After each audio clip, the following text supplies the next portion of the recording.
All right.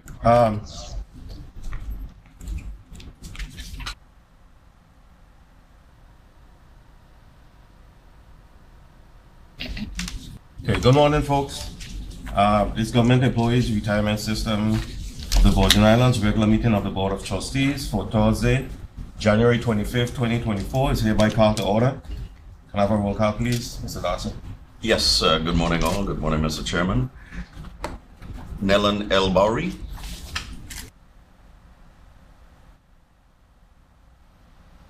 Nellen L. Bowery. He's muted. I don't think he's hearing. No. Are we transmitting? Trustee Bowery? Look like he's muted though. Yeah, but if he's muted, we won't hear him. But he should hear us. You're muted. Can you hear me now? Yeah. Yes. Okay. Trustee Bowery, present. Trustee Present. Andre T. Dorsey. Present. Trustee Dorsey, present. Trustee Vincent G. Liger. Trustee Liger, absent. Director Cindy Richardson. Director Richardson, absent. Trustee Ronald E. Russell. Trustee Russell, absent. Trustee Leona E. Smith. Present. Trustee Smith, present. Trustee Dwayne A. Callwood. Present. Trustee Callwood, present. Mr. Chairman, 4 present, 3 absent.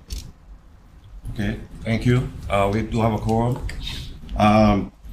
Do we have any comments and suggestions from retirees? I think I see I thought I saw Miss Good Mary. morning. Miss Good- Moorhead. Yes. Correct. Go ahead, Miss Moorhead.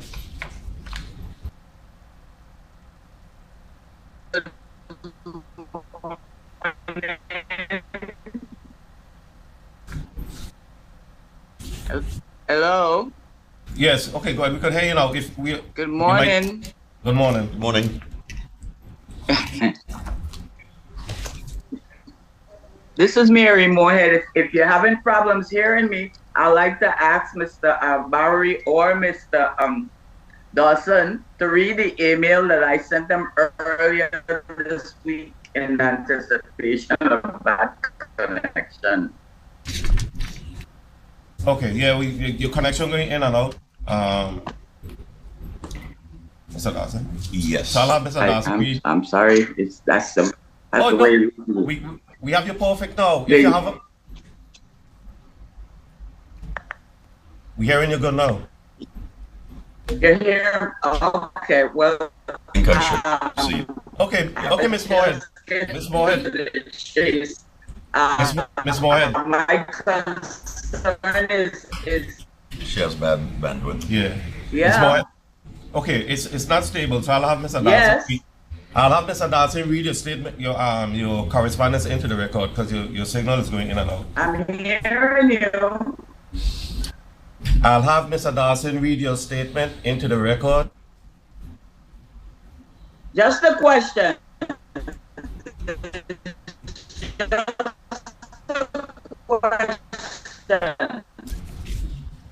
You can just read the question. Okay, Right, okay, so fine. with that, Mr. Chairman, on Tuesday, January 23rd, I received an email from Miss Mary Moorhead, which reads as follows. Greetings, GERS trustees. The best for the new year to all. Given that the agenda 1 dictates personal loan program restart, I ask for clarity. The Zoom connection is not guaranteed, clearly, and is never dependable. Therefore, I share my comments for GERS board with this email. Please share with all trustees. It is a fact that monies are drawn. This is Ms. Moorhead's statement. Point of information, Chair. Dorsey, can you allow the administrator to finish reading the email and then I'll go to your point of information. Continue, Mr. Darcy. Yes, it is a fact that monies are drawn from GERS investments to support the GERS annuity payments to retirees. Seemingly, the political pressure overpowering the restart of a personal loan program is imminent. There will have to be additional drawdown of funds for personal loan program to be reestablished. Ms. Moorhead's statement. 1. Have trustees agreed on the limit to be offered for a loan program? How much? Drawdown from investments must be controlled not to affect the rate of return from investments. 2. Have trustees increased the percentage of interest for a loan program? How much? GERS cannot offer the same low interest loans as previously. Standard percentage increases. I intend to connect with Zoom and comment in person. If I'm unsuccessful to connect, please place my inquiries on the record. Thank you, Mary L. Moorhead. And given Ms. Moorhead's communications issues this morning, we have done exactly that per her request, placed her inquiries on the record, Mr. Chairman. All right. All right, Trustee Dorsey, with the information. Yes, Chair. I was only making a point. I was trying to make it actually before the CEO had started communicating. I just couldn't get through on my side. So sorry about that, CEO. I didn't mean to cut into you. But I was going to make the request that the document was not received based on when we're supposed to receive documents for review as trustee. So this is something that came on and So he's saying he never saw that. we have a system in place where we receive the information, have our internal discussions before we go out with it, just to bring it in just like that. I thought we went down and wrote a risk. That's all it really was. So do we have a policy on when we receive documents to bring into a regular board meeting? Or we're not following anything? We just take things the day before, 2 days before, read them into the record without a review from the trustees. Mr. Chairman, may I address that? Please. Yes. So, Trustee Dorsey, this is an email that was received from Ms. Moorhead. She was being proactive because of past issues that she's had with connectivity. And this is just a backstop in the event that she had issues with being able to communicate because of internet connectivity such as she experienced this morning.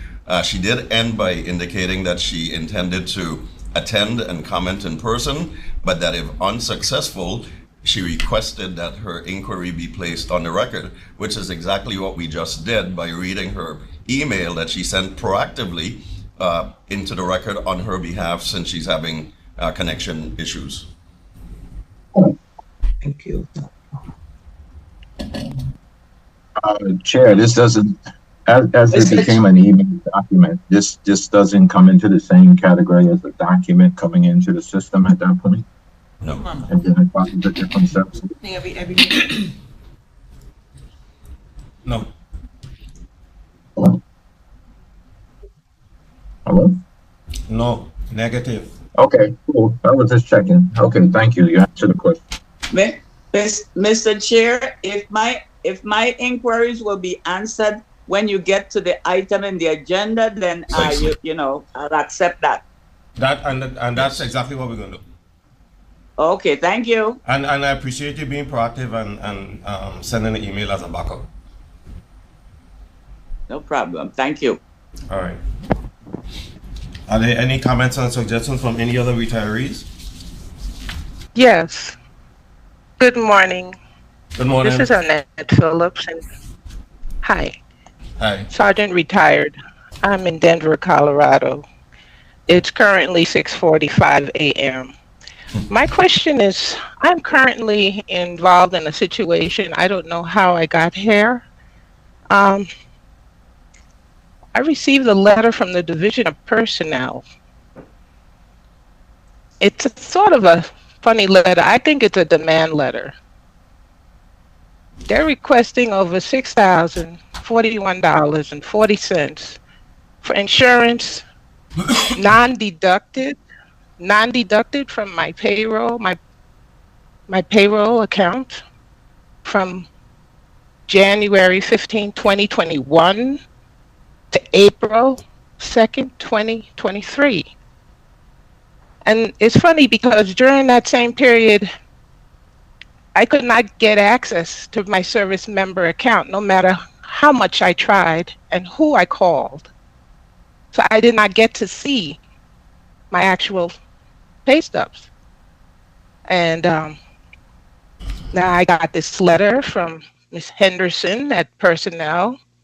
They're demanding this money by February 15. I need to sign a contractual agreement stating that I will pay a certain amount of monies every month, or my current insurance will be ended. I just need to know if all of this is legal. What's all of this going on? Why is all this heavy-handedness going on? And how did this happen to me? Insurance non-deducted for over a year and a half, maybe 2 years. Oh, Mr. Chairman, I inquire, what's her name again? okay. Could you we were having a little connectivity issues when you initially started. Could you please state your name again? This is Annette Jennings Phillips. I was the former Sergeant Raymer, Annette Raymer, VIPD. Okay. I retired in 2006. All right. I know exactly who it is.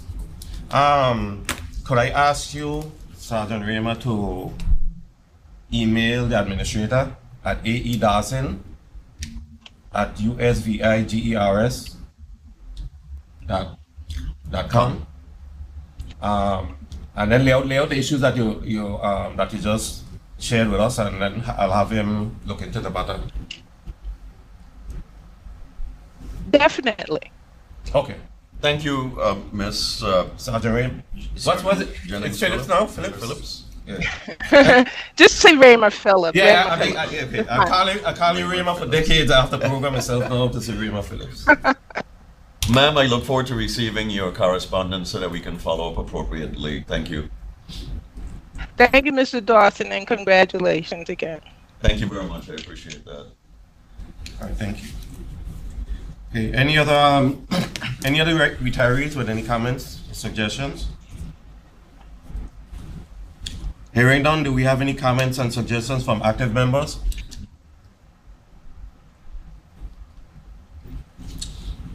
Okay, let's move on to the secretary's minutes. The secretary's minutes for the board meeting on December 19th, 2023. Are there any corrections to be made to the revised minutes?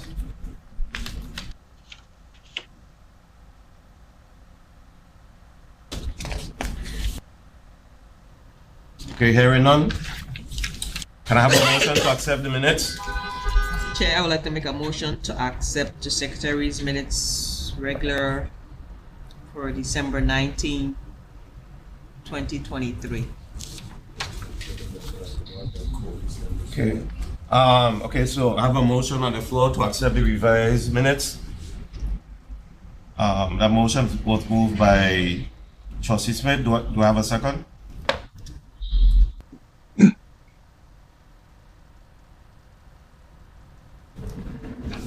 I'll second it. Moved by Trustee Smith, seconded by Trustee Bowery. Can I have a roll call, please? Yes, Mr. Chairman. Trustee Bowery? Yes. Trustee Bowery, yes. Trustee Dorsey?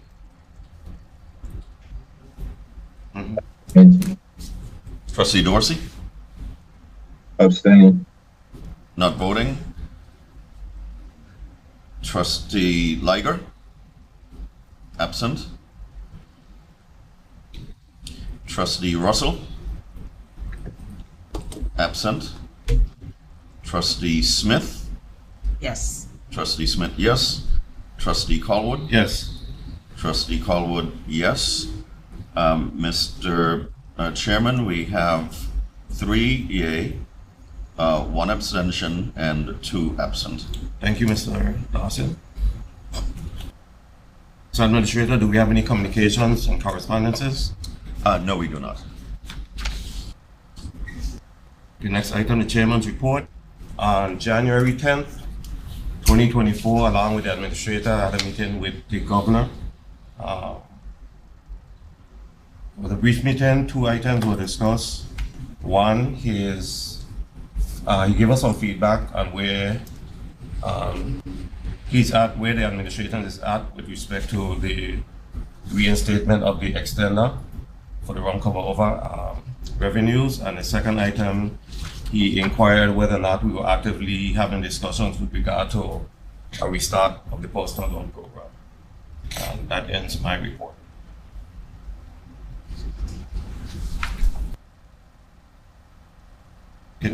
Administrator's report.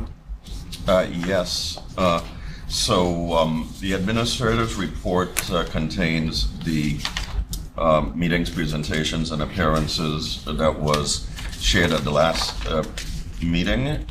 So I will skip that one, and I will share the meetings, presentation, and appearances subsequent. So on December 18th, being in the midst of the holiday season, we did have the Havenside Mall Christmas tree lighting that was very well attended and quite successful. The mall was truly beautiful, and I'd like to thank Miss Asia Clendinen Gums and her team for doing a tremendous job with that activity. The children of the territory were truly well entertained. On December 19th, we had our regular GERS Board of Trustees regular and executive meeting. Excuse me. On December 20th, we had a meeting with Ideas, the company that we've retained to assist with the reimagining of the Havenside Mall, which is presently undergoing various initiatives. Excuse me, I'm quite dry this morning. Give me a moment, please.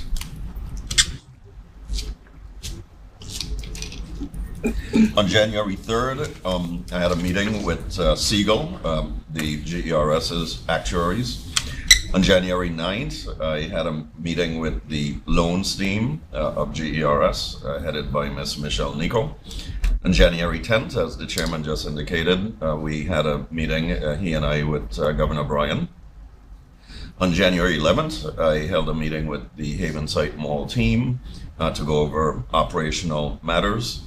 January 18th, I participated in an exit conference with the Government Accountability Office, which commenced a review last year of GRS activities. Not an audit, just a review that we expect we'll get some helpful suggestions from in their final report. I also had another weekly meeting with the Havenside Mall team. On January 22nd, I attended the Governor's State of the Territory address. On January 23rd, I conducted a direct reports meeting with all of my direct reports. On January 23rd, we held a meeting to go over the planning of the green space park at Havenside Mall, which we're happy to say will be a place that members of the community can gather for relaxation and for entertainment in conjunction with the construction of the Hampton by Hilton Hotel at the Havenside Mall. And on January 24th, yesterday, I had a meeting with Quantum Technology Group that's requested to meet with us to share their abilities and to possibly establish a relationship in the technology space. Proceeding on, member services report, we can indicate that for, in terms of retirement applications, for 2024, we have received 27 applications. None of them have been completed to date, so all 27 remain in process. For 2023, just in terms of a look back, there were 279 applications received, of which 177 were processed, leaving 102 that are currently remaining to be processed, but actively being being analyzed. Compliance and control, contribution processing, refunds in particular. We have 49 cases presently, of which 35 are regular refunds from members who have resigned from government service and have not yet vested and are entitled to receive a refund of their contributions. Those are from the first quarter of the fiscal year, we received 105 cases, or 105 cases were completed rather, for a total of $1.9 million. There was one case of an erroneous contribution that needed to be refunded. That was de minimis at $1,269. And there were 87 cases of overpayment that were completed, and that totaled $178,000 for total refunds in the first quarter of $2.2 million. There are 49 cases that are still outstanding to be processed. Death benefits, we've paid out 11 cases in the first quarter, totaling $824,480. There are 37 cases pending. For retirees, we have paid out 3 death benefits totaling $131,000 with 4 cases remaining. So 14 have been completed in the first quarter, and a total of 41 remain pending to be processed. 37 for active employees and 4 for retirees. From the accounting department, we have a report on annuity payments for October 1st through January 12th, 2024. A total of $78.2 million have been paid out in annuities. We currently have 8,792 retirees as of January 12th. In the first quarter of the fiscal year, 108 retirees were added to the payroll. And on January 12th, 12 retirees were added to the payroll. The number of retirees expected to be placed on the payroll for January 31st, 2024, number is 8. And a number of retirees were deleted from the payroll from October 1st, 2023 through January 12th, 2024. And that would be the number of 76.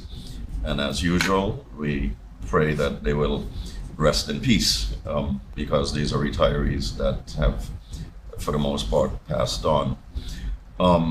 As of January 12, 2024, the retiree payroll per payday is $11,214,734.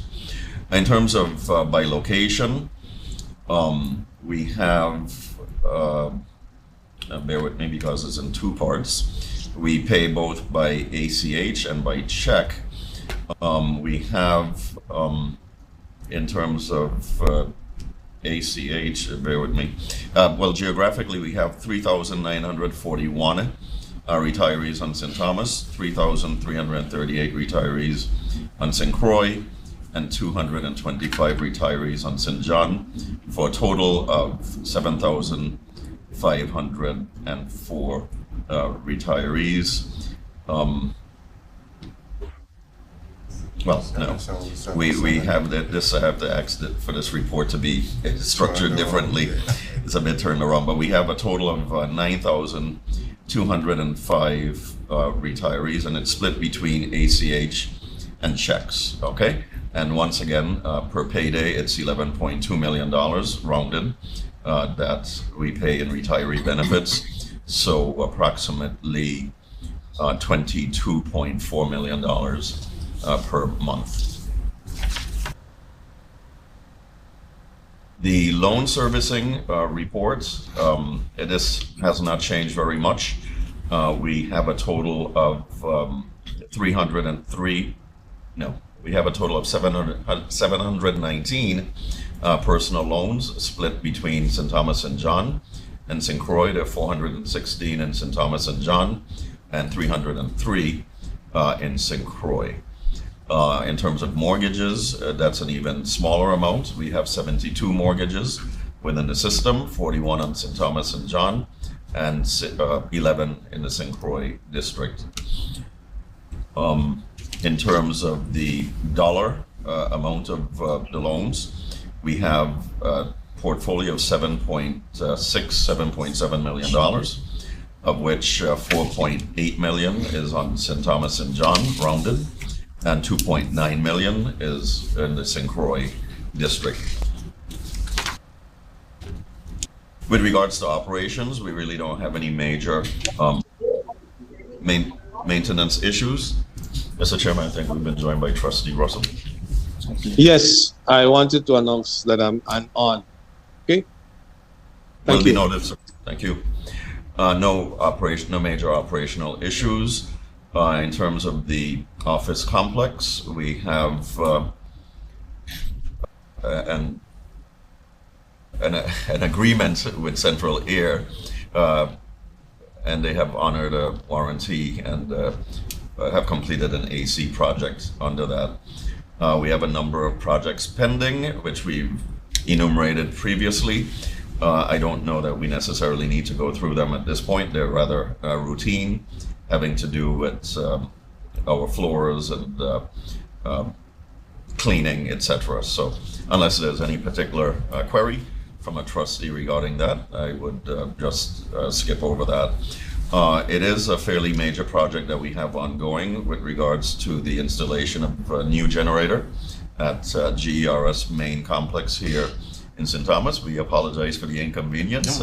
I know you probably didn't have your usual space this morning, but it's very good that we're getting our new generator installed. I've mentioned Havenside Mall before. A major project that has been undertaken. There's the demolition of warehouses 5 and 4A, which should be completed by this month. Essentially complete. And this is where the green space that I referred to earlier is going to be going. Sorry. I was saying, and the parking. Yes, and the parking. I guess I emphasize the green space because I'm a fan of green space versus parking, but we will have some new parking as well. But it's important to note that I remind folks that I do believe, and of course I'm biased, that we have the best commercial property on St. Thomas. We have in excess of 400, probably closer to 500 parking spaces available throughout Havenside Mall. And I don't think that there's any other retail establishment, except maybe the mall in Tutu, that can boast having that type of parking. So we're very well positioned with regards to parking. We have completed the construction of Warehouse J, which is the new warehouse that and will be the only warehouse that we have available at Havenside Mall. We're awaiting the installation of meters by WAPA. I did refer to the hotel development earlier. A major accomplishment in December in terms of the piles that were required being all driven. We do acknowledge that there may have been some disruption in terms of minimal noise and vibration, but that is over. And you'll begin to see the hotel emerging out of the ground. Actually, it is already. I think there was supposed to be a major concrete pour this week, and a lot of the infrastructure work has already gone into the ground. We are awaiting a permission, the final permit for the installation of the very much needed new backup generator at Havenside Mall. The generator is on site, has been on site, but we're waiting for the permit. I haven't received any notice that we have received it, even though it was imminent. So hopefully we receive that soon. We do have issues with regards to the existing generator, which sort of was a holdover from the previous mall manager, Waiko. It really only works for like a half hour, and then it presents problems for us and for our tenants. So the sooner we can get that permit, if anyone from DPNR is listening, the better. We continue working with our consultant ideas on development of the strategic and infrastructure plan for the Havenside Mall that we expect will take us well into the future. We've received some reports, and we've shared some of those reports with the Havenside Mall Oversight Committee. Certainly a progress report, but we envision that within the next month or two, we'll be able to share reports with not only the Havenside Mall Oversight Committee, but the entire Board of Trustees, so that you guys would benefit from the findings and recommendations thus far, particularly as we enter budget season, where we'll be preparing the budget for not only GERS proper, but for Havenside Mall. There may be certain projects that we consider low-hanging fruit that we'll be seeking to finance prudently. And by finance, I don't mean with borrowing, but with available internal resources. The Havenside Mall waterline replacement project continues. I would defer any questions on that to our operations manager, Ms. Clendenin, who has detail with regards to that. But suffice it to say, we are pleased with the progress and the preparations on that very important project to date. In terms of arrearages and rents, but we don't have the names listed, Ms. Jeremiah. We do have about $307,000 in arrearages. $154,000 of that is for rent proper, and $153,000 is for electric. And on the following page, actually, we do have the breakdown. The Department of Justice remains in arrears for rent, $111,000, and electrical, $96,000. The Division of Personnel follows with $34,000 for rent and $57,000 for electricity. And then we have a number of much smaller arrearages in the range of $580 to $4,392. We do understand that in the case of the Division of Personnel and the Department of Justice, that like other government agencies, they're awaiting their allotments and have been unable to make their payments. Not that they don't want to, but they're dependent on receiving their allotments, which apparently have been caught up in the well-publicized cash flow issues that the government is experiencing at this time. So I would think that certainly by the second quarter, hopefully not the third, but between the second and third, that we would have matters of arrearages with the Department of Justice and Division of Personnel resolved. So with that, Mr. Chairman, that concludes my administrator's report. All right. Thank you, sir. Committee reports. Well, before I go there, any questions for the administrator? Yeah, I have a question. I'm sorry. Go ahead, Dorsey, and then Barry, you could follow in. I just had a question in reference to, we have a possibly new government tenant coming in, and I had made the request prior to your arrival. Will we do any new contracts with government agencies if we can have some monies set aside up front for these rainy days when they're having problems on their payment to us? So in the new lease, I'm not sure if that was shared with you, CEO, with your staff and your council, that any new leases, we were looking at a different way to collect our rent so that we don't fall behind like we are with these two government agencies within the building. So I'm not sure what the language is in there to cover that in the future. So it has nothing to do with cash flow. It was to put us in a better position in terms of collecting from the agencies. So that discussion, we did have that discussion prior to your arrival, but I'm not sure what your new lease says with our possibly new government agency that's going to be occupying the downstairs levels, I guess, of the old First Bank location. Mr. Chairman, if I may ask our Chief Operating Officer and our Acting General Counsel to comment on those matters. Good morning. The government of the Virgin Islands Property and Procurement, as discussed previously before your arrival, did something different in their leases through negotiations, where they now require the agencies to have a purchase order, a requisition and a purchase order, so they can draw down from. So it's not that they haven't complied with that part, it's that the cash flow is in there. So even if you have your money in hand, they are not releasing the check.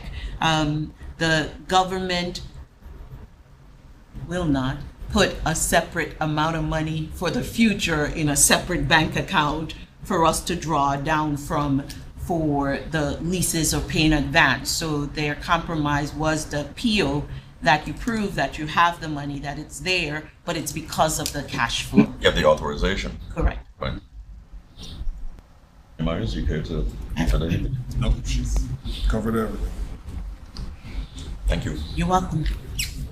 Okay, Chair, that's not what I was discussing. The discussion we had nothing to do with appeal. We heard the comment about the appeal, and when the prior head counsel was there, prior again to the current CEO rival, it was understood that we were going to try to have monies that we would control and draw down from, not that the government was setting up a separate bank account. This is the first I heard that. But that we would have monies that we would be drawing down from, and that they would be paying into that account to us, which would be their regular rent roll. So we would be asking for more money up front. I guess in the deposit monies, however that would be structured. So that's what I was referring to. So not that there was a separate account. That was never discussed as a separate account. The key word in what you just said was try. Hello? A key word in your last statement was try. We would try. If they're saying Who's this speaking? Board chair. is the board chair, Oh, okay. Sorry. Yeah, what were you saying, Chair? the key word in your last statement is try. And if they're saying Yeah, that but Chair, do you know if that was done? That's what I was asking, was any language, because it wasn't shared with us. And I did ask to see it, and it wasn't shared with us. No. But anyway, I don't think it was. This is Ishmael Myers. I don't think that it was. But I will double check and get back to you, sir. thank you. Thank you, Chair.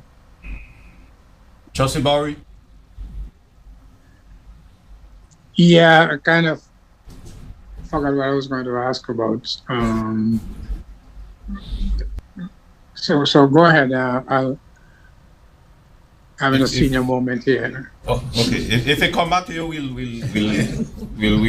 entertain it. Okay. Don't worry, Trustee Bowery, we all have them. Yeah, I mean, it was along the lines of this new tenant we're taking, given the fact that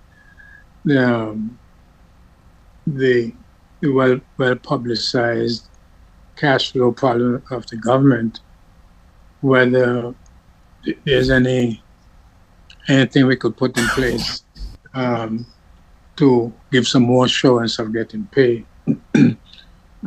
So, I mean, I don't know. The fact of the matter is that I don't know about any department could put aside anything. I mean, the only thing that could pay us is cash, and the only people who control cash is finance. So, Right. I'm not sure how that works, but Well, Trustee Bowery, you and I share unique perspectives. You as a former OMB director, I as a former commissioner of finance, that while these may be desirable items, that they are certainly outside of the norm and, excuse me, are not readily available in terms of having some large reserve that's set aside to pay for any future delinquencies. Overall, of course, I would indicate that from a financial perspective, while the government may be slow, the government historically has never defaulted on any financial obligation. So we do expect to receive payments, albeit slowly at this point.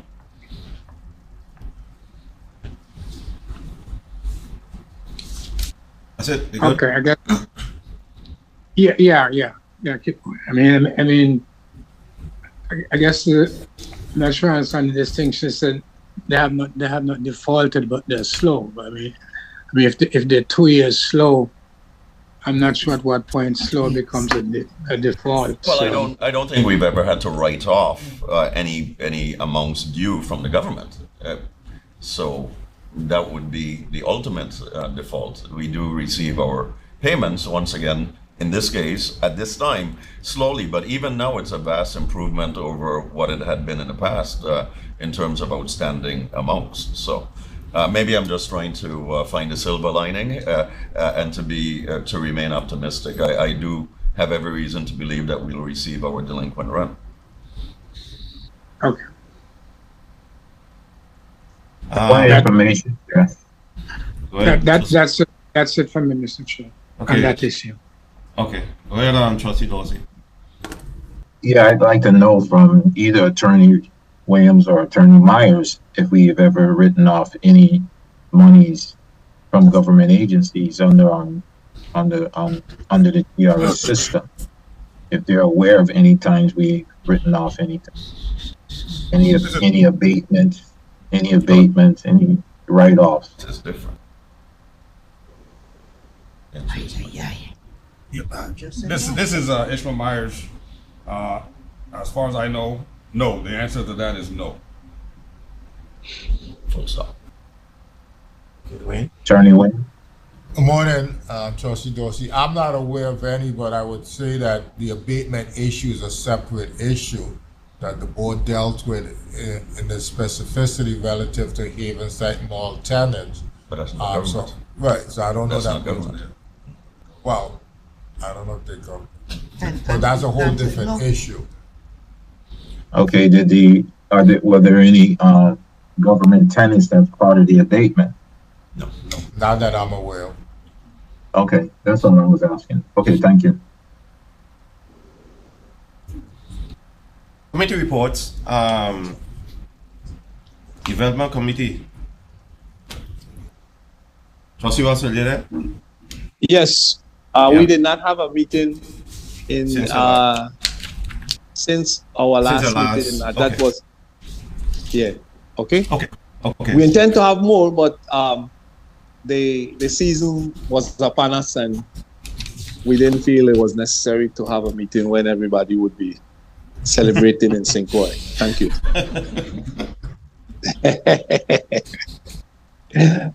Okay. Investment Committee, we met on Tuesday to discuss our latest financial reports with our consultants. We also discussed the restart of the personal loan program. And out of that committee meeting, we came to a consensus on a resolution regarding the restart of the loan program. That resolution will be taken up later on today's agenda. I believe that concludes the committee reports. Could we move the treasurer? Have the treasurer's report?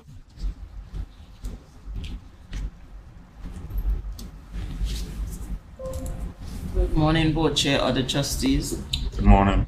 This is the treasurer's report for the month ending December 31st, 2023.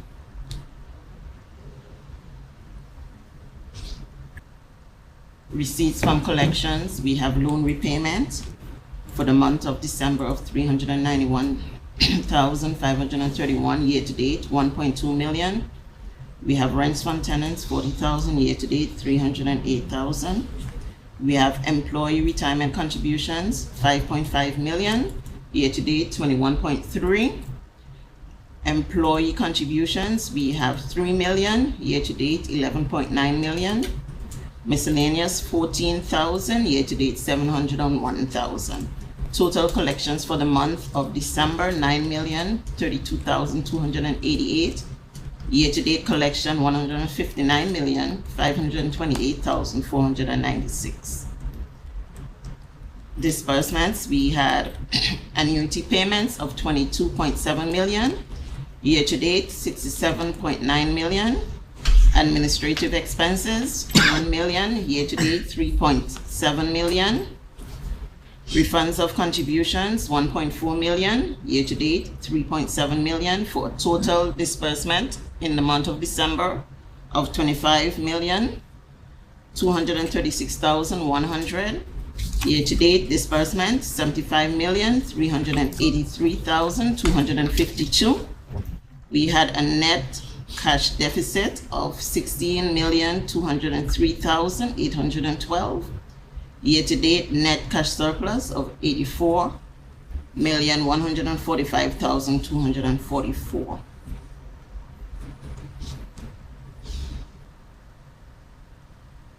From the Havenside Mall, receipts for the month of December total 448,297. Year to date 1,319,692. We have total disbursement of 349,630. Year to date 1,390,644.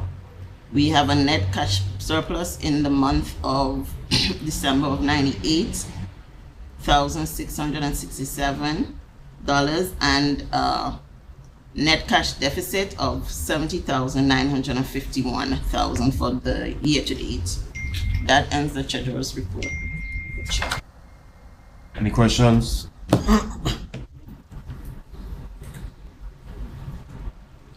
Hearing none, can I have a motion? Point of information, Chair. Go ahead, Dorsey. I just want to say that, Ms. Jeremiah, you've done an excellent report as usual. I just want to say that for the record. Very good, very good. Thank you. Thank you, Chair. Mr. Chairman, if I first may concur with Trustee Dorsey, thank you, Ms. Jeremiah, but I've also received information that as of this morning at 10 o'clock a.m., the Department of Justice has paid all of their rent and utilities, so they're no longer delinquent. All right, that's good news. Yes, very good news. Point of information, Chair. Yes, Dorsey. To the CEO, are you saying that the Division of Personnel is falling in line as well? No, he said that I said the Department of Justice. Oh. And the Department of Justice actually was the larger of the two at over $200,000. Okay. All right, thank you. It pays to be optimistic. Mr. Chair, I would like to make a motion to accept the treasurer's report. Motion by Trustee Smith to accept the treasurer's report. Can I get a second, please? So moved. Seconded by Trustee Dorsey. Can I have a roll call, please? Yes.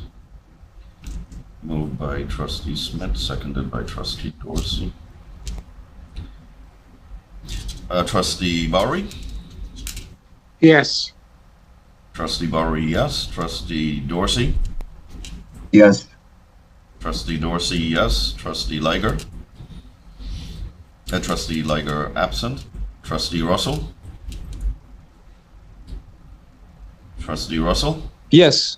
Yes. Trustee Russell, yes. Trustee Smith? Yes. Trustee Smith, yes. Trustee Colwood? Yes. Trustee Colwood, yes. Mr. Chairman, 5 yeas, 1 absent. Thank you very much. Next up, the investment officer's report. Mr. Henderson? Trustee Russell, mute your device, please. Thank you.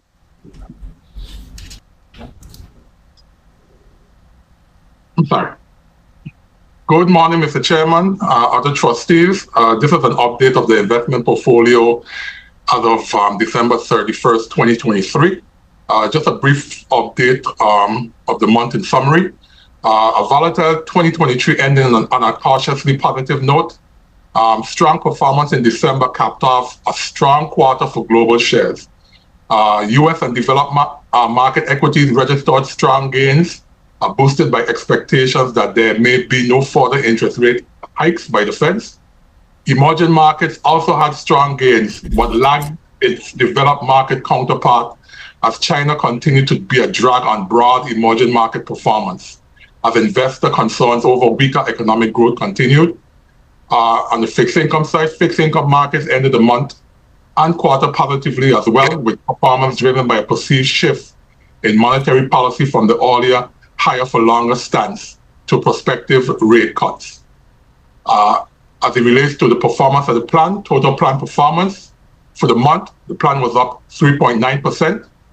Fiscal year to date, the plan is up 8.6%. Again, I want to remind the trustees and listening audience that these performance numbers do include some alternative investment, including some of our local assets, including Haven site, excluding the member loans program and our office complexes. Total domestic equity returned 5.4%. Fiscal year to date, strong returns at 12.5%. Total international equity was up 4.9%. That was fueled by the developed market equity return of 5.4% and the emerging market equity return of 3.8%. Fiscal year to date, international equity was up 10.4%. So strong returns there as well. Total domestic fixed income returned 3.2%. That was fueled by our investment grade bonds holdings was up 3.8%.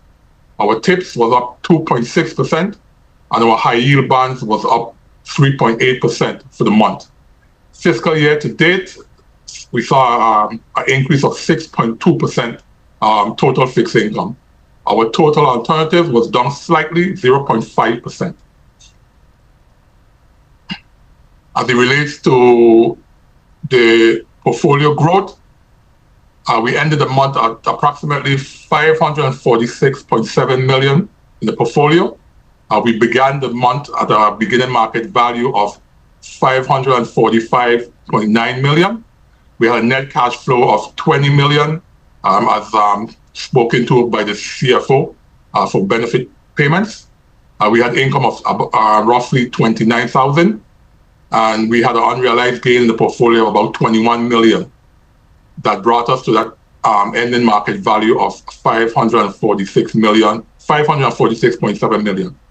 Fiscal year to date, we began the fiscal year at 413.5 million. We had a positive net cash flow of about 89 million, courtesy of the funding note. We had positive income of about 177,000. We've seen a robust gain in the portfolio of about 44 million. That brought us to that $546.7 million ending market value. For the month of December, we did have to raise liquidate some assets to raise cash, to replenish the cash that we did had to withdraw. So we raised 19.3 million in the month of December. We took 9 million from the Russell 3000 index. We took 6 million from our MSCI EFA index. We took 2.3 million from our US TIPS index and additional 2 million from our US aggregate bond index. as it relates to investment management and custodian fees, we paid no fees in for the month of December. Calendar year to date, we've paid about 391,000. Fiscal year to date, we paid about 103,000 so far. On the securities lending side, month to date, we got about $2,700. Year to date, calendar year to date, we've made about 36,000. Fiscal year to date, we've made about roughly almost $8,000, and all those funds were reinvested back into the fund, respectively. So if you look at the current allocation in dollar amount, domestic equity-wise, we have about 218.7 million in the portfolio. International equity, we have about 97.5 million. Domestic fixed income, we have about 143.1. Our alts, about 67 million, and total cash, 20 million. Mr. Chair, trustees, that concludes my report for the month of December 2023. Happy to answer any questions. Thank you, Mr. Henderson. Any questions? Yes, Chair, I have a point. I have a question. Mr. Henderson, you did a very good report, Mr. Henderson. I was just trying to figure out which portion of that return came under the you said the Haven site property as an alternative investment. It was calculated in. Yes. So I think month to date, the Haven site property was out of the total 0.5% down. Then the Haven site mall contributed about maybe the bulk of it. So I can't remember exactly right now how much it was done, but I could get that number to you. Okay. Thank you. Any other questions for the investment officer? Can I have a motion to accept the investment officer's report? So move. Moved by Trustee Smith. Can I move by Trustee Smith, seconded by Trustee Dorsey? Can I have a roll call, please, Mr. Administrator? Yes. Trustee Bowery? Yes. Trustee Bowery, yes. Trustee Dorsey? Yes. Trustee Dorsey, yes. Trustee Liger? Absent. Trustee Russell? Yes. Trustee Russell, yes. Trustee Smith? Yes. Trustee Smith, yes. Trustee Colwood? Yes. Trustee Colwood, yes. Mr. Chairman, 5 yea, 1 absent. Thank you, Mr. Administrator. Okay, next item. I don't know, Mr. Chair. I'm not sure if this is the time to raise this question. Was my standard question to the CEO about whether what's his most recent understanding about whether the local government will be able to make up for the shortfall in the funding note based on the fact that the government is being reimbursed from the matching fund based on the low rate, the 10.25 versus the 10.50 versus the 13.25 reimbursement rate. Mr. Chairman? Yes. Yes. Trustee Bowery, no, there's no such indication that the government will be making up the shortfall from its own resources. In our discussion with the governor, that was not indicated.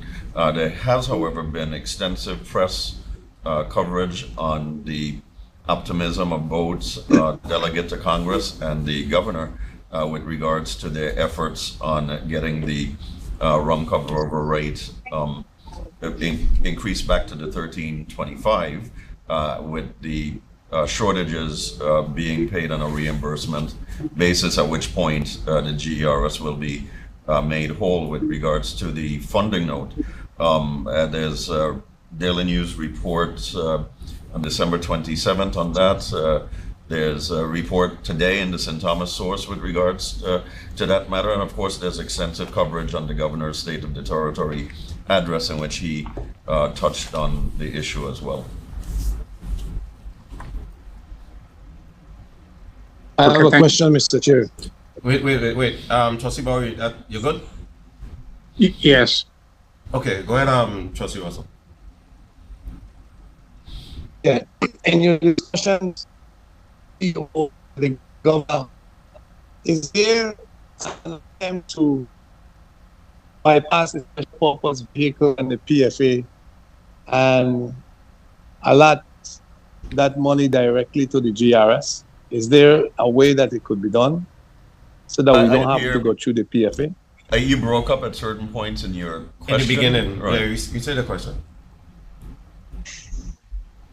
Yeah, okay. Is there a way that we can, working with the governor, bypass the PFA as the vehicle and get the money directly from Treasury GRS system? We took to bypass. Yes. Okay, so Trustee Russell, I do believe that the way that the special purpose vehicle is established and the corporation that oversees that would not be possible. But as significantly as I don't believe that the PFA is the issue. They're the conduit. The monies would be passed through to the GERS had they received the amount of the cover over that was scheduled to be received. But of course, we know that at the lower rate that hasn't been possible. So passage of the extender is critical for the PFA to be able to keep the note to the GERS paid as promised. Okay, the reason for my question is that the government of the Virgin Islands in itself may not have the kind of standing with Congress, and if we don't include the government and the PFA as a government entity, and we try to get the system to get the money directly, I think we get better results with Congress.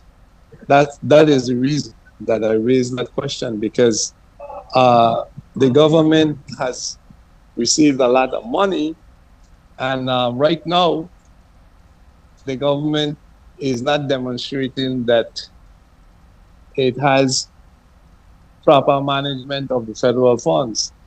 And I don't want the PFA and the government to be an obstacle to the getting the extender. That's my push for the question. Thank you. Okay. Next item on the agenda is the new business personal loan restart. As I indicated during the committee reports, the entire Board of Trustees met as an investment committee and discussed at length the restarted personal loan program. Before I get into let me start off by addressing the questions that were posed by Ms. Mary Moorhead. Her first question was, she was asking if the trustees had agreed on a limit to be offered for a loan program, and if we had, how much. We agreed, as per the Virgin Islands Code currently, we are going to allocate $20 million, a total of $20 million towards a loan program. That $20 million would be divided by district, be $10 million for the St. Thomas, St. John, Water Island district, and $10 million for the St. Croix district.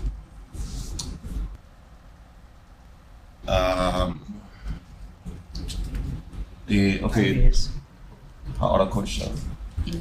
The interest rate, that's also set currently in the Virgin Islands Code, that's set at 8%. So that's not, we didn't have the liberty as a board to come up with an interest rate other than the 8%. So to answer those board questions, it's 8%, a total of $20 million, divided evenly between the both districts, and that's per Virgin Islands Code as currently written. So I don't know if you still are, Ms. Moorhead, but those are the answers to the two questions that you posed. Okay, so generally what we're going to restart the loan program, the intention is to restart the loan program. We're going to authorize, as a board, we authorize the system to conduct the program for the remainder of calendar year 2024 or up until December 31st. During our October meeting, we will look at where we are as a system with regards to contributions from the government, monies received from the rum cover over, investment portfolio return. We just look at the numbers and see if it's still viable or makes sense for us to continue the program in 2025. And each year we will do the authorization for the following year. So it's not that we're going to restart it now and it's, you know, it's going to run forever and ever. We'll run it as long as the numbers make sense, and it's something that we will reevaluate on an annual basis. If in fact we find that we are at a point in time where we back to where we were, where the government is, you know, seriously delinquent on contributions, and the numbers no longer make sense to support a continuation of the program, we will cease the authorization or not continue the authorization. So it's $20 million initially out the gate, and as I indicated, every October we will look at the numbers and make a decision as to whether or not we continue it for the following calendar year. The maximum repayment period for any loans issued will be 5 years. To be eligible, you'll have to be an active member who have contributed for at least 2 years into the system, and that's again per Virgin Islands Code. And the maximum amount for any applicant will be the lesser of $10,000 or 75% of the applicant's contribution credit to the system. Again, that's per Virgin Islands Code. Start date, our target start date will be April 30th, 2024. No later than. No later than. No later than. April 30th, 2024. So those are the main points upon which we're going to restart the loan program. I have a question, Mr. Chair. Yes, sir. Go ahead, Amber. I guess it's directed to our council, both board council and staff council. As you guys understand the current status of the law, both the act that enables, that requires the restart of the program, and the basic law that established the GRS. Under the current law, we have, as I understand it, an act that requires the board to the GRS to restart the program, and it outlines the basic parameters of the program.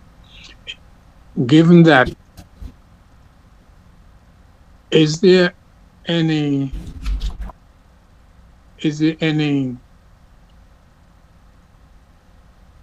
way or any basis under which the board has any discretion in whether or not to implement the program?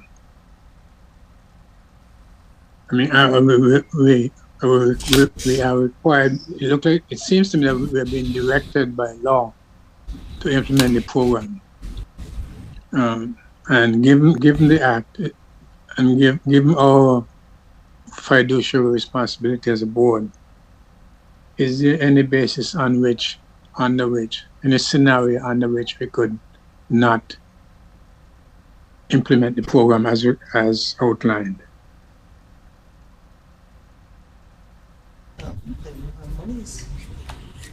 Monies are not there. Well, go ahead. I would Good morning, Trustee Boy.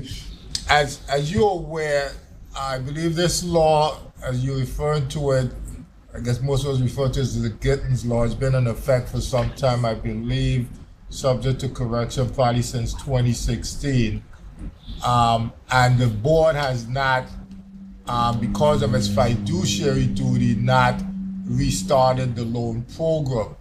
So in a sense, the board has exercised that discretion not to do it because the numbers didn't support restarting the loan program.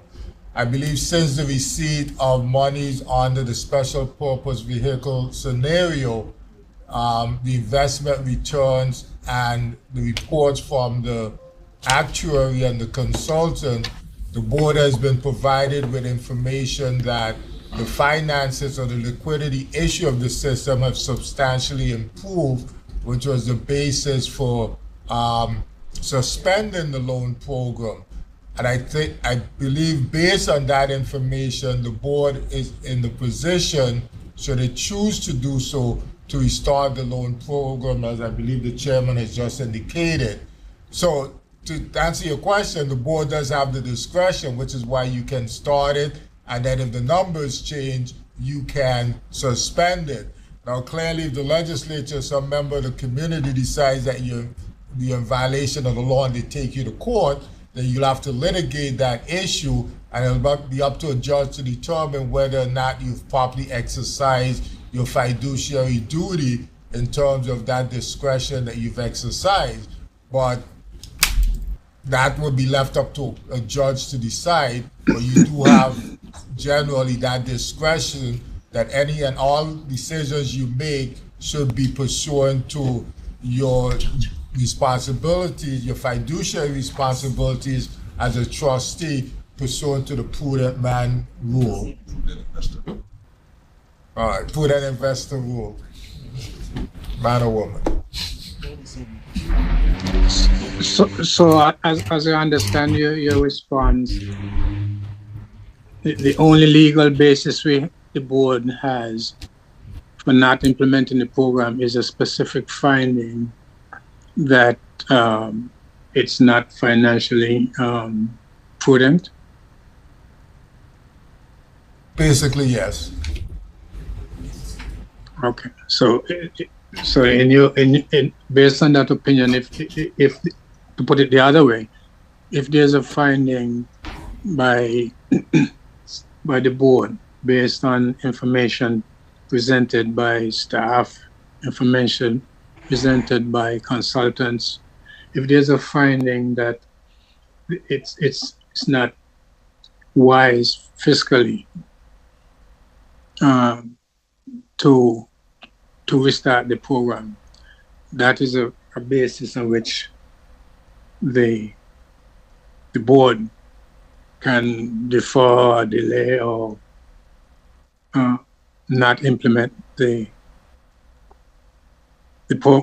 not restart the program, especially given at least in the time frame that the law requires, current law requires. Well, just to be clear, the current law does not impose a time frame, which has been one of the challenges. There's none in the law that says you have to restart this program by X date. It simply authorizes you to do so. So a time frame is not an issue, but the answer to the gist of your question is yes. I mean, thus far up until today, the board has determined that they did not have supporting evidence or supporting financial information to restart the loan program, but more recently they have been given that information, which is why it's moving in this direction.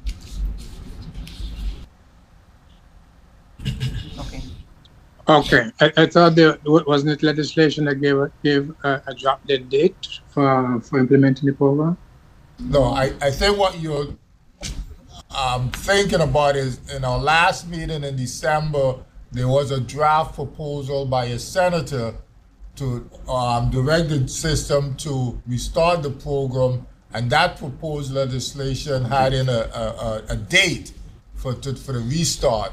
But in the law as it stands today, unless the legislature did something in the last 2 hours, there's no deadline by which the system has to restart the program. Well, I know they did. Okay.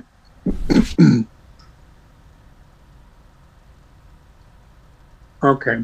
So, from our, I guess, from our, as a board, our decision to restart the program is based on the representation from our staff and our consultants that it is now financially feasible. That is correct.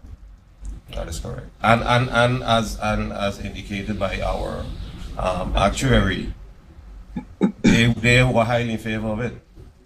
And I mean, there was some concern that monies that were directed to the loan program would then not be available for investment in the financial markets. However, from a risk perspective, the money that's the return that money is going to generate from the loan program is guaranteed. If that money is invested in the financial market, it could be lost. It could incur loss.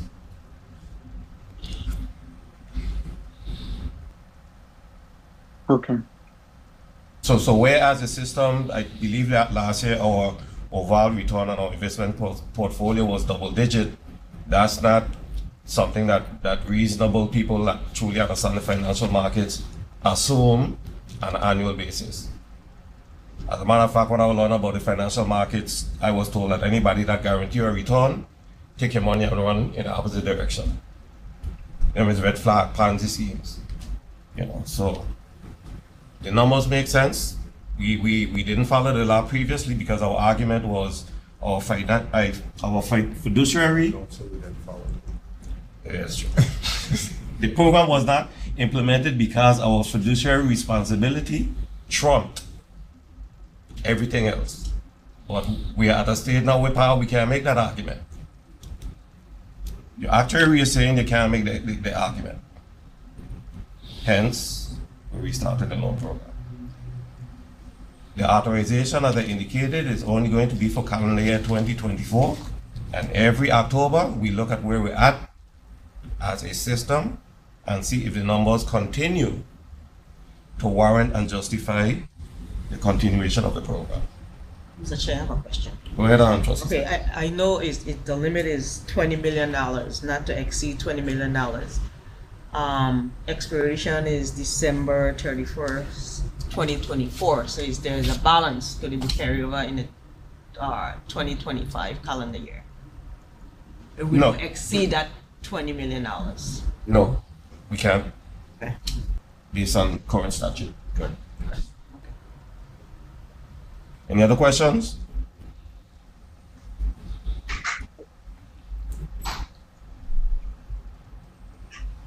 Okay. I would like to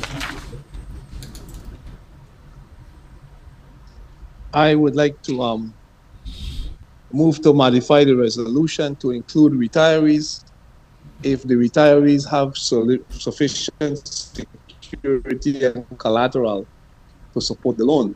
Currently, it does not include retirees. It's just employees. And I'd like to get support for that because the previous loan program included retirees.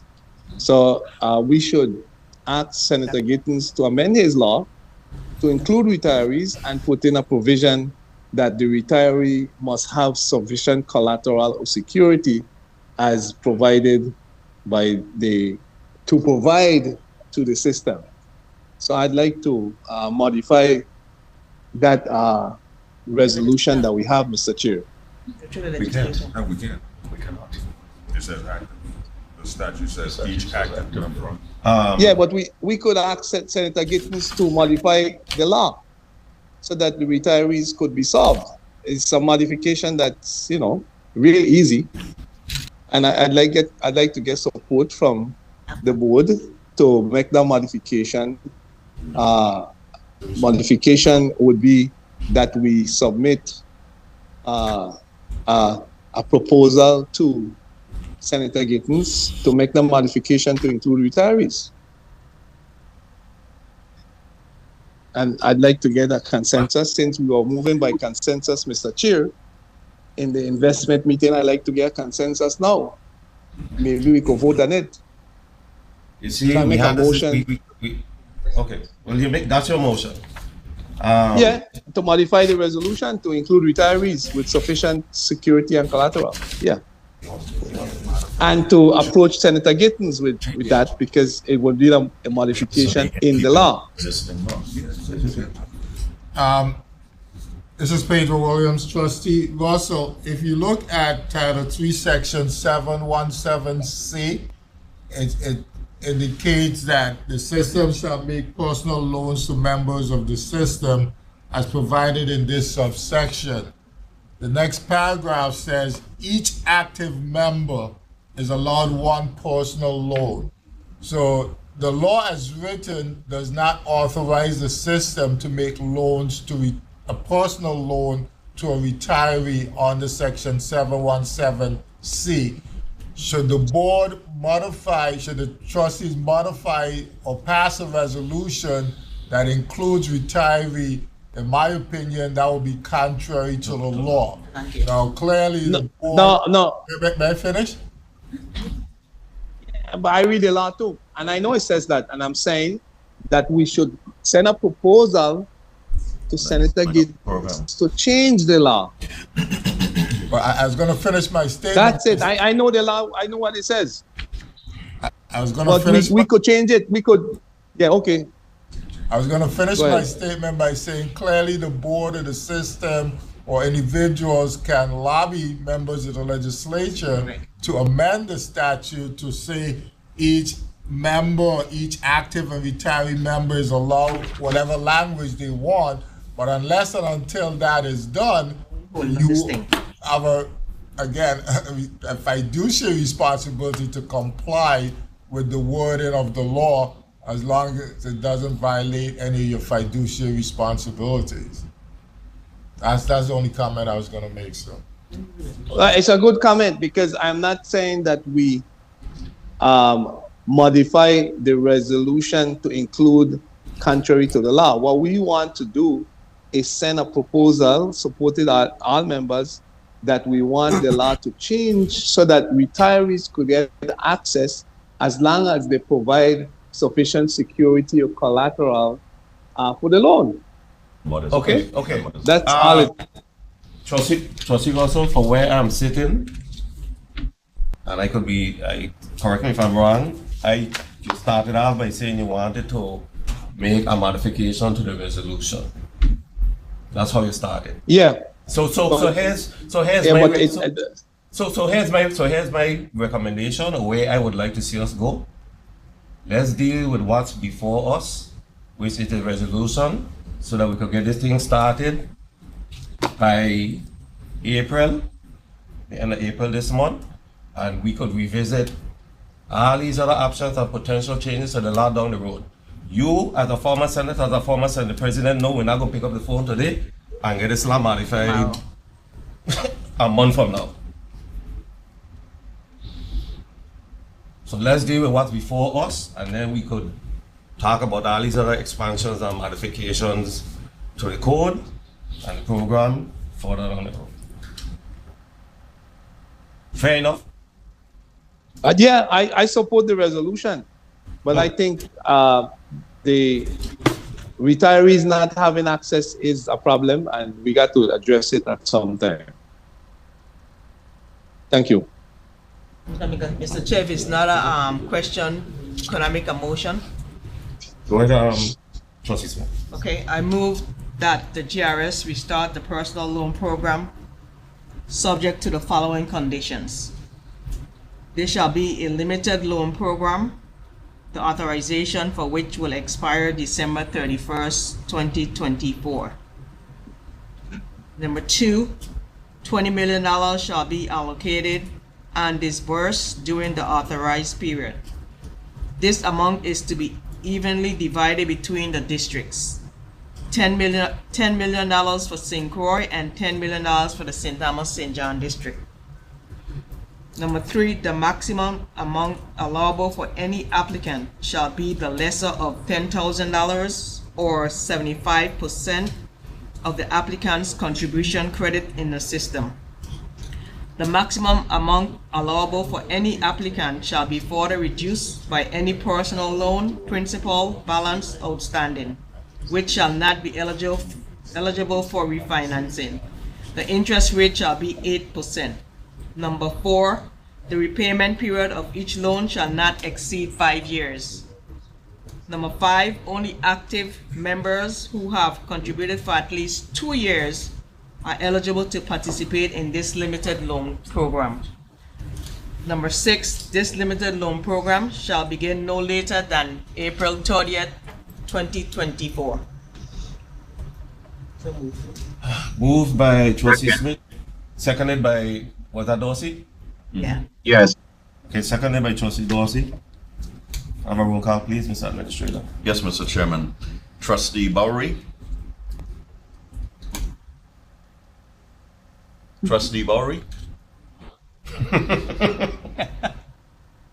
Still thinking. Trustee Bowery, not voting. I was just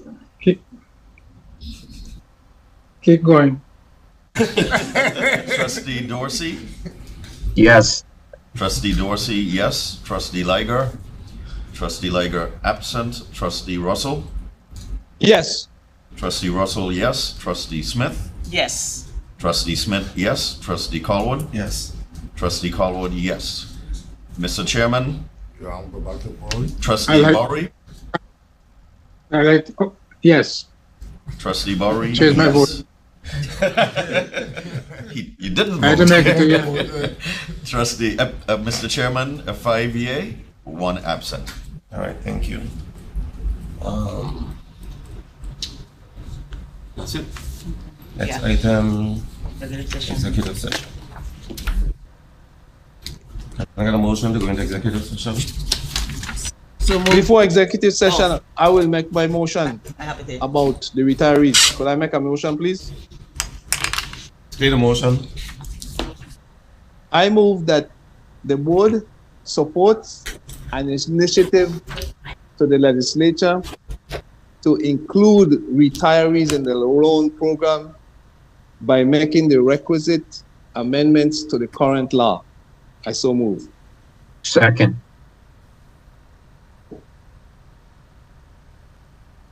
Okay, moved by Trustee Russell, seconded by Trustee Dorsey. Have a roll call, please, Mr. Administrator. Yes, sir. Trustee Bowery.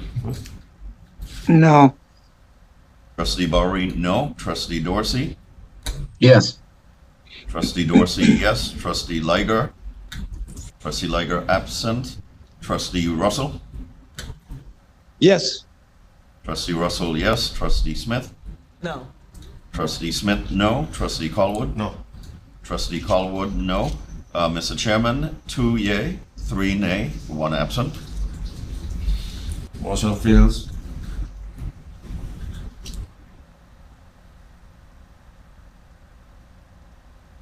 Chair would like to make a motion to move into executive session. This portion of the meeting will be closed to the public for matters pertaining to trade secrets or financial or commercial information, or personal or legal matters, or matters whose premature disclosure will frustrate the implementation of the proposed agency actions. Moved by Trustee Smith. Do I have a second? Second. Seconded by Trustee Dorsey. Have a roll call, please. Yes, Trustee Bowery. Yes. Trustee Bowery, yes. Trustee Dorsey. Yes. Trustee Dorsey, yes. Trustee Liger. Trustee Liger absent. Trustee Russell. Trustee Russell. Not voting. Trustee Smith. Yes. Trustee Smith, yes. Trustee Colwood. Yes. Trustee Colwood, yes. Mr. Chairman, 4 yea, 1 absent, 1 either absent or not voting. I'm not sure which. Okay. Motion carries. We'll give IT a few minutes to vote.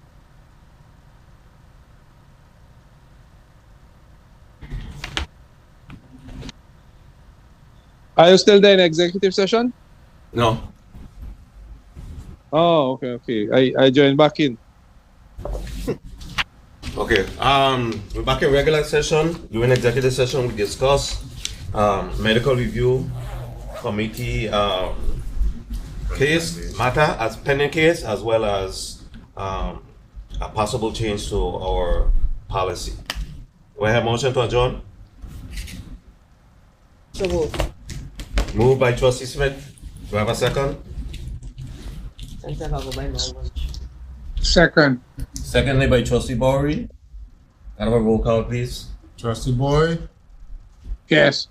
Trustee Dorsey, Yes. Trustee Russell, Yes. Trustee Smith, Yes. Chairman Carwood. Yes.